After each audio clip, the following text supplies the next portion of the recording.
Member for Burdekin, you have the call. Thank you, Mr Deputy Speaker. And I rise to speak to the appropriation bills. And this year's budget confirms what millions of Queenslanders already know. Without the regions, Queensland suffers. And without the regions, Queensland will suffer to the tune of $18 billion as confirmed by the budget papers.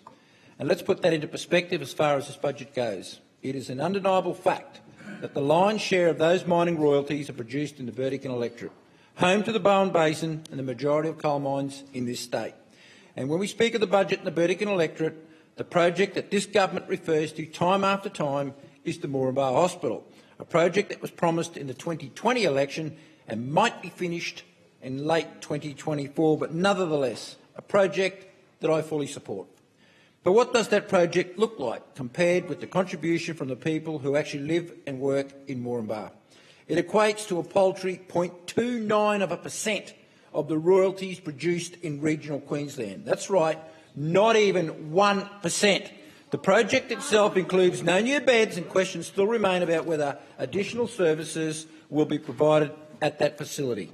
This is a project that still doesn't have a line item in the budget papers, a project that the Treasurer thinks will shut us up in the Bowen Basin and the ISAC region. Well, I've got news for the Treasurer. If he thinks that throwing less than 1% of the coal royalties back into the ISAC is going to keep us quiet, he's got another thing coming, because those residents are angry and the workers are even angrier. And I wonder what the residents and the workers in the ISAC think of this budget as they're bouncing down the Peak Downs Highway tonight, or tearing their tyres to shreds on the Kilcummin Diamond Downs Road or the Mount Coolin Road. And you know what is most galling about this budget?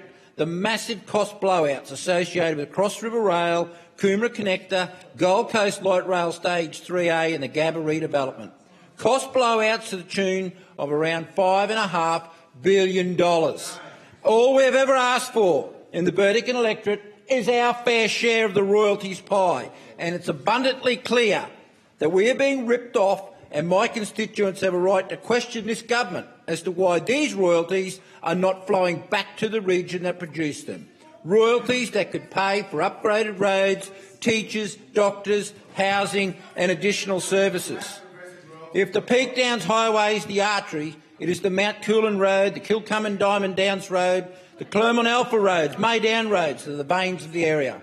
Whilst we have a hospital being built in Moranbah, the roads that would deliver patients to that hospital are substandard and, in many cases, nothing more than goat tracks. And this is undeniable, for we've actually seen an ambulance vehicle destroyed on one of those roads, school bus runs suspended, road trains loaded with livestock overturning. These are the roads used to transport produce. These are the roads that the men and women who generated those billions of dollars in additional royalties travel to and from work each and every day, and they deserve better. Whilst I'm in the western area of my electorate, it's worth noting that this budget includes re-announcements such as the upgrade of the Moranbah Community Centre and additional housing in Moranbah, the first of which was an election commitment by the LNP, and both of which were funded under the Resources Community Infrastructure Fund, a fund that is 70% funded by the resource companies, and just in case anyone has forgotten, a fund that was established by the former Treasurer as part of a deal on mining royalties. Mr Deputy Speaker, I welcome the investment into education facilities in Moranbah, Coppabella and Clermont. But these investments will become missed opportunities if the government thinks the job is done. We still have major teacher shortages, which the minister is aware of, and Clermont State High School on the very first day next term will be 5 teachers down when that term commences. Today we have schools in that area where during ATAR testing, teachers and students who are not taking part in testing cannot access the internet. We have schools in Moranbah where teachers have to use a roster system to use their computer to access the internet.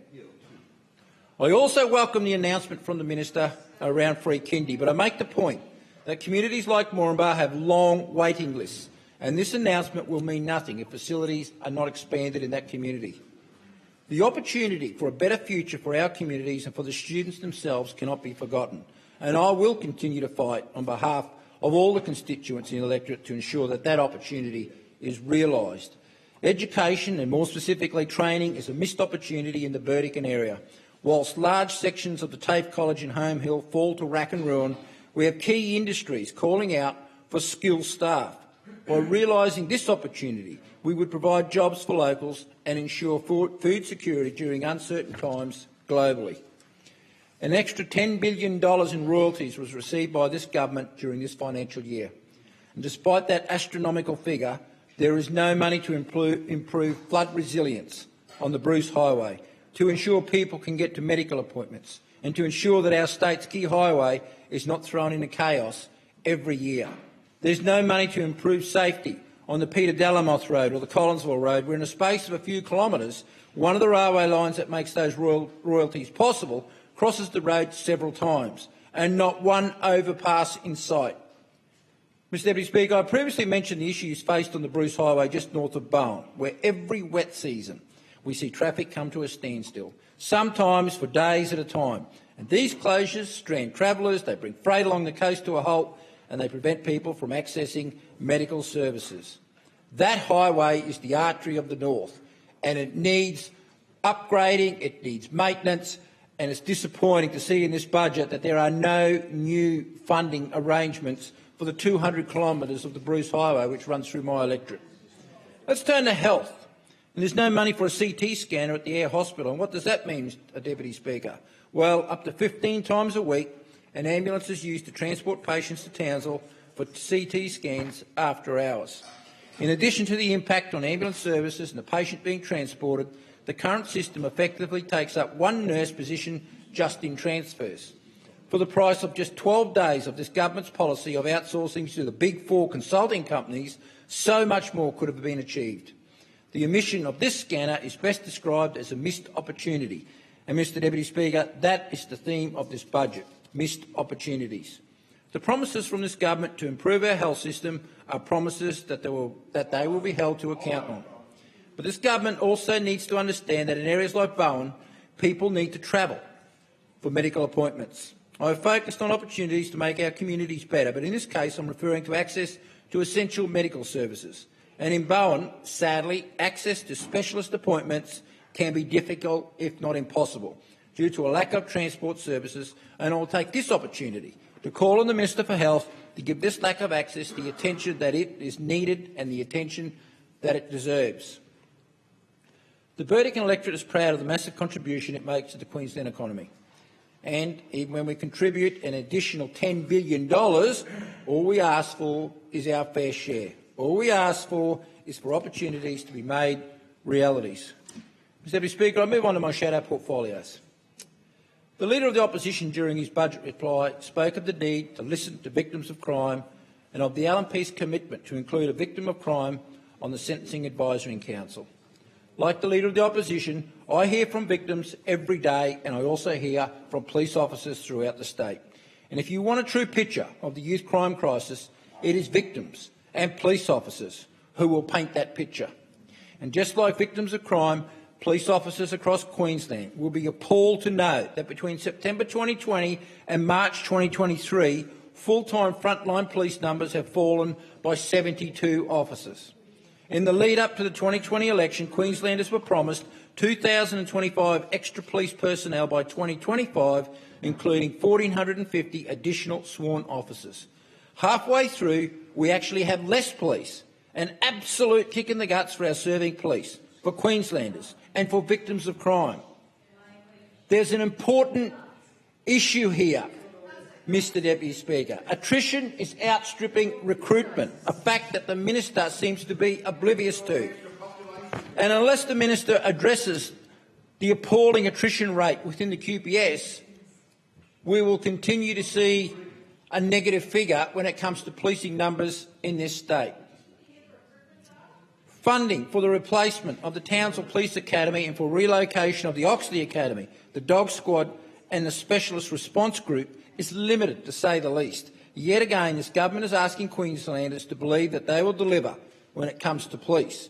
Based on their track record, I don't see Queenslanders falling for that. And let me give you some examples. And these are cost blowouts from last year to this year. The Cairns Police Facility upgrade, 15% increase. Caloundra South, 50%. Croy Police, 33%.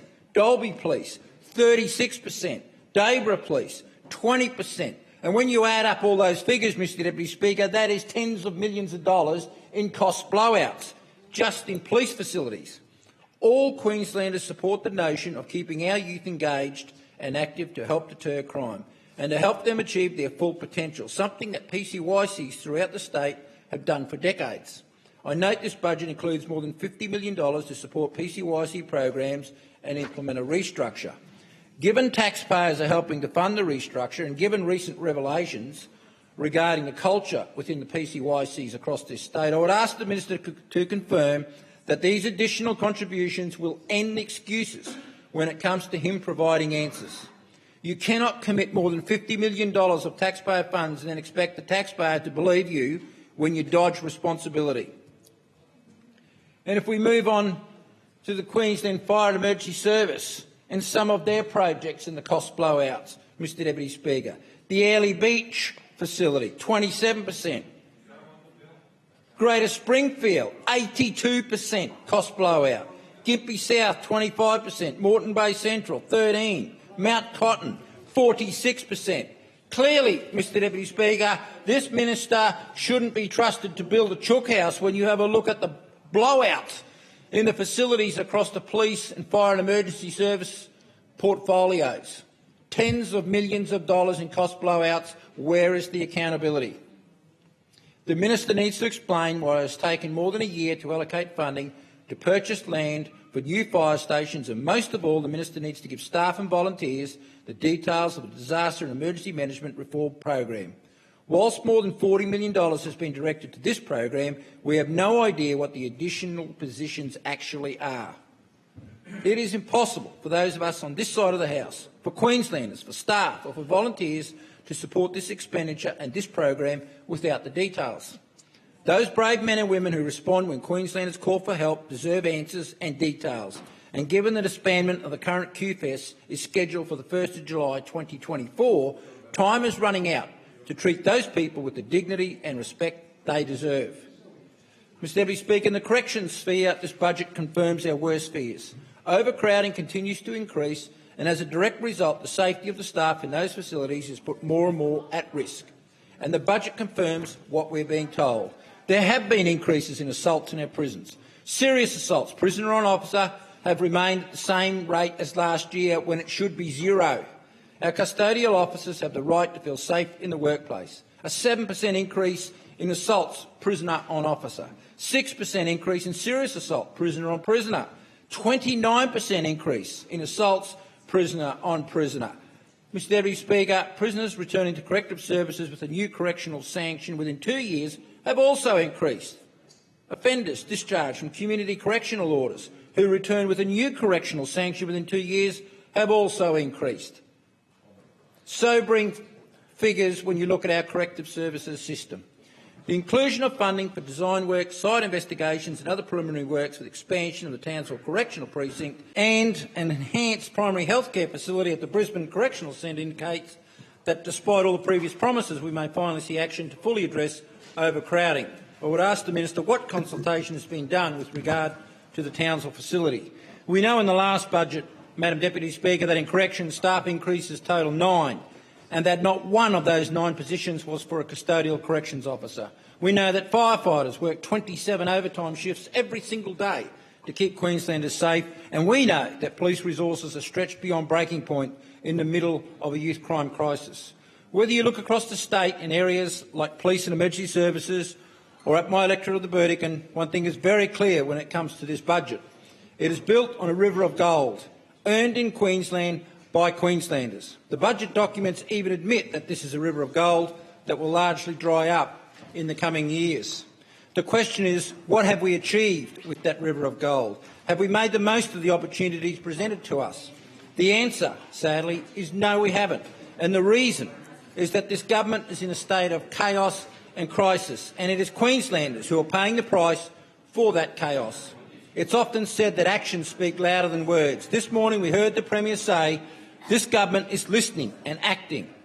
The performance of this government and this budget shows that until October 2024 at least, Queenslanders will need to endure a government that is big on words but fails to act.